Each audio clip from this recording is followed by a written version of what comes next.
अभिनेत्री मृण्मयी देशपांडे आणि गौतमी देशपांडे या बहिणींची जोडी मनोरंजन विश्वात प्रचंड लोकप्रिय आहे.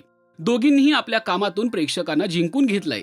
नाटक असो, मालिका की सिनेमा अशा तीनही माध्यमात या बहिणी सक्रिय आहेत. याशिवाय सोशल मीडियावरही त्यांचा मोठा चाहता वर्ग आहे. या दोन्ही बहिणी नेहमीच त्यांच्या फनी व्हिडिओ शेअर करत असतात. त्यांचा दंगामस्ती, खट्याळपणा पाहायला प्रेक्षकांना आवडतो.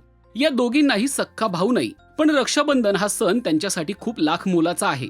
या संदर्भातील एक खास आठवण अभिनेत्री मृण्मयी देशपांडेने सांगितली आहे. मृण्मयी म्हणाली, आमच्या घरी आम्ही दोघी सख्ख्या बहिणी आहोत, पण आम्हाला सख्खा भाऊ नसला तरी सख्ख्या चुलत भावंडांची मोठी फौज आहे. जवळपास 10 फुटांच्या सोफ्यावर न मावणारी भावंड आमच्याकडे आहेत. रक्षाबंधनाच्या दिवशी भावंडांची एक लाईन आणि ओवाळणी करणाऱ्या बहिणींची दुसरी लाईन असायची. सणाला भेटवस्तू, मिठाई आणि एकंदर घरात भरपूर धमाल असायची. बालपणी घर भावंडांनी अक्षरशः भरलेलं असायचं. आमच्या घरात जवळपास 50-60 जण रक्षाबंधनासाठी एकत्र यायचे.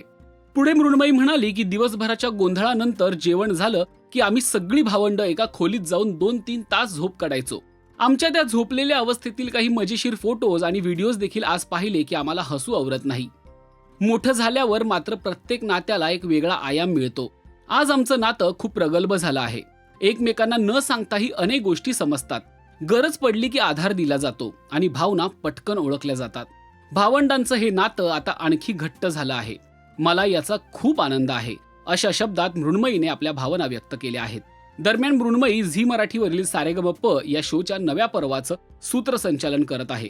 रक्षाबंधनाशी जोडलेली तुमची एखादी आठवण असेल तर कमेंट करून नक्की सांगा. आणि मराठी सिने विश्वातील ताज्या अपडेट, बातम्या आणि गॉसिपसाठी सबस्क्राईब करायला विसरू नका. फक्त राजश्री मराठी.